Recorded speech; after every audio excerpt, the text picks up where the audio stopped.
Hello, future viewers! Welcome back.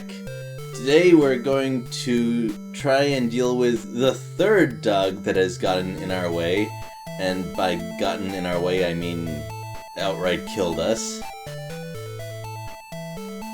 And the prize is one of the 5 big keys, so I don't think we can skip this one. Well, technically we can't really skip any of them, but you get the idea.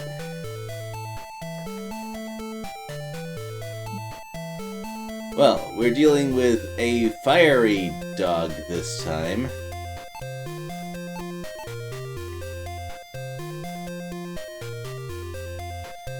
So with that in mind, maybe using water on it is not the most unintuitive thing in the world, especially since looking at it closely, it is cross-flavored water.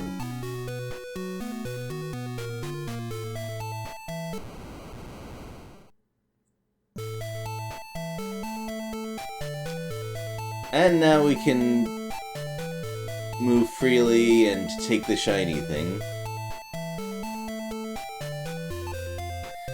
Oh, and talking about the brazier lighting the room, I mentioned before that in the original version, the game actually tracked which rooms were lit and which weren't, but in the remake, you actually get one free move when your torch goes out, so you have a chance to move to a lit room if one is nearby and continue the quest. Anyway, no sooner do we deal with one hostile creature than we encounter another. Oh well.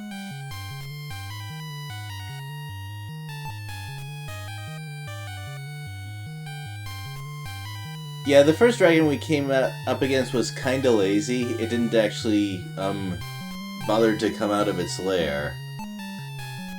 But this one is pretty active, isn't it? Also, wow, that is exceptionally brutal, even for this game. Wow.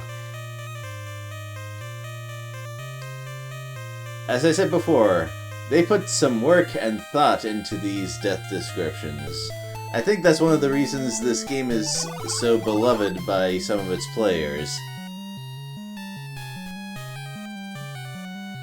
Well, there aren't a whole lot of clues on how to deal with this monster either. The closest it comes to is describing the starry sky, but even so, I don't remember seeing a more straightforward clue that you're supposed to use the star item on this thing. Oh well.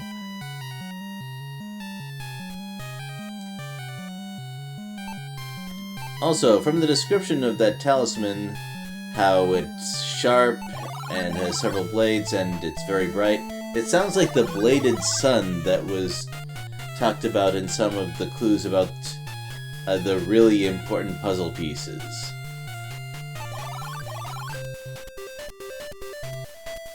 Well, that takes care of the 2 side passages from the previous room.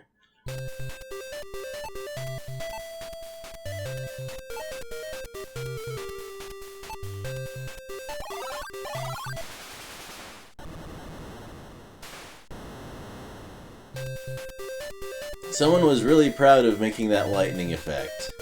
Let's not make fun of them.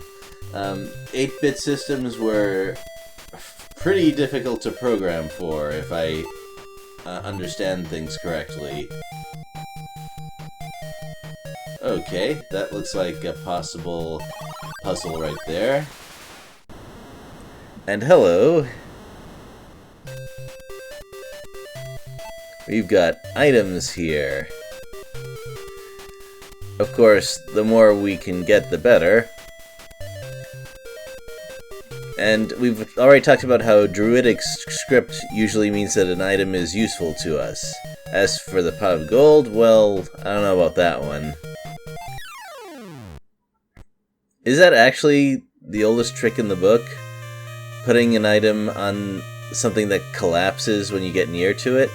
I mean, to be fair, it did work. I'm just not sure if it's the oldest trick, that's all.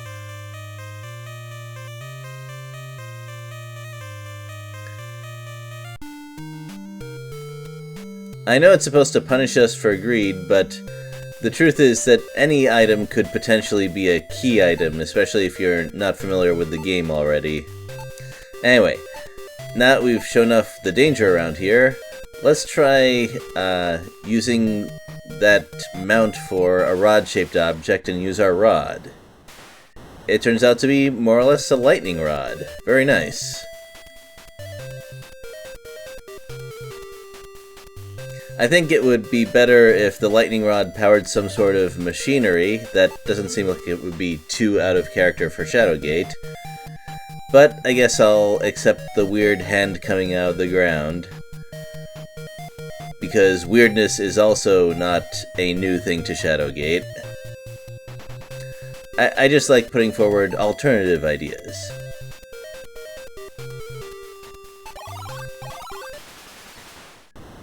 Well, the pot of gold, obviously a problem for us. We're gonna ignore that. And the bag 3, although not technically a pot full of gold, still has a decent amount of currency in it.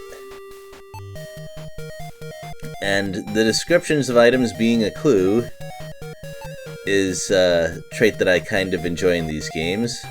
As for the human skull mark on the gold coins, that is also a clue, but a little bit tougher to figure out.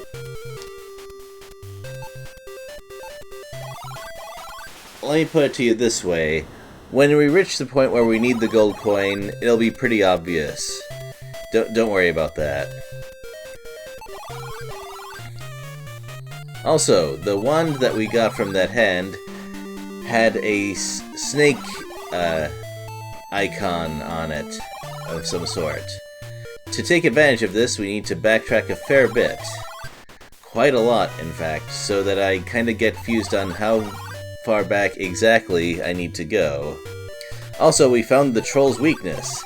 He doesn't pay attention to you when you're going the other way, which is pretty nice.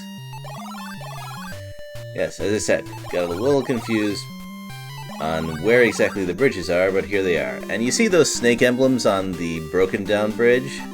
That seems like another thing to pay attention to. So, with that and the wand, it now seems like a good idea to cross that thing. And we have that bottle, so seems like the right kind of concoction there.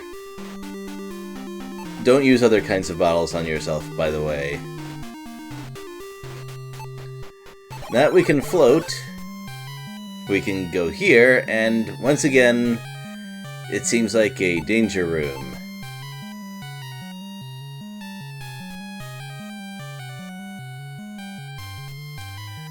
Oh, well, never mind. Never mind. We've come across all kinds of strange creatures that have killed us. So, you know, it doesn't seem like too much of a conclusion to jump to think that this would also be dangerous, but never mind. Let's use our snake wand on the stake statue. I probably said that wrong, but never mind.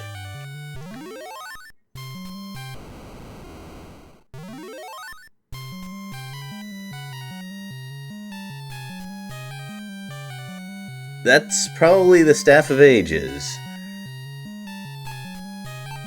We're still missing one of the 5 pieces now, but this is some pretty fast progress. The staff is incomplete, and we will have to fix that eventually. I assume that there are 2 of those bottles because the first one is to head over there and see what's around and that you can't interact with it yet. I kinda wonder if you can misuse those bottles and make the game unwinnable. Also, unlike the spear, the Humana spell can be done however many times you want. In the original version, it was in a scroll that was consumed when you cast it, so you'd better be careful about that.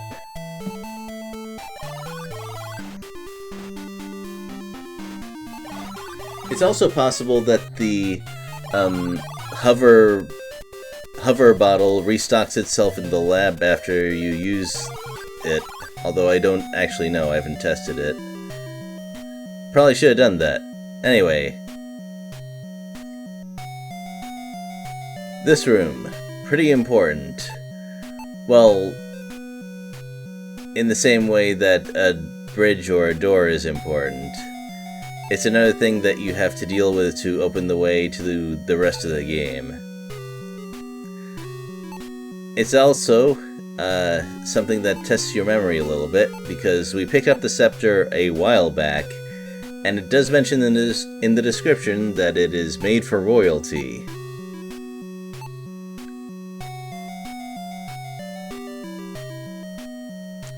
Surprisingly enough, this creepy-looking skeleton with a rather nasty-looking weapon cannot actually kill you.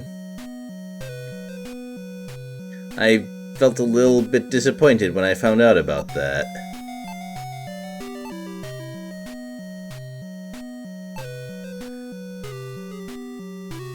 Mostly because I wanted to show off some sort of interesting death in this room, but it turns out there was not one available. And now it looks like we're advancing pretty far into the game.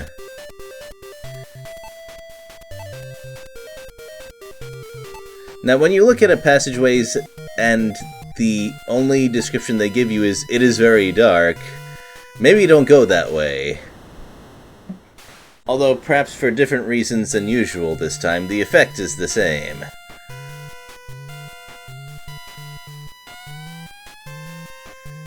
Well, indeed.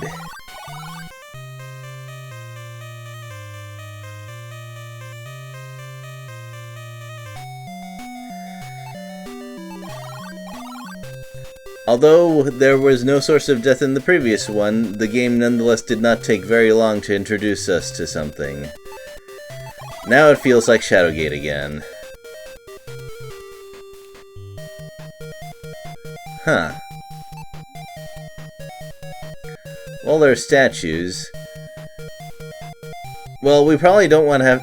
We don't have to guess what'll happen if we try to move past them without, taking any other actions, but just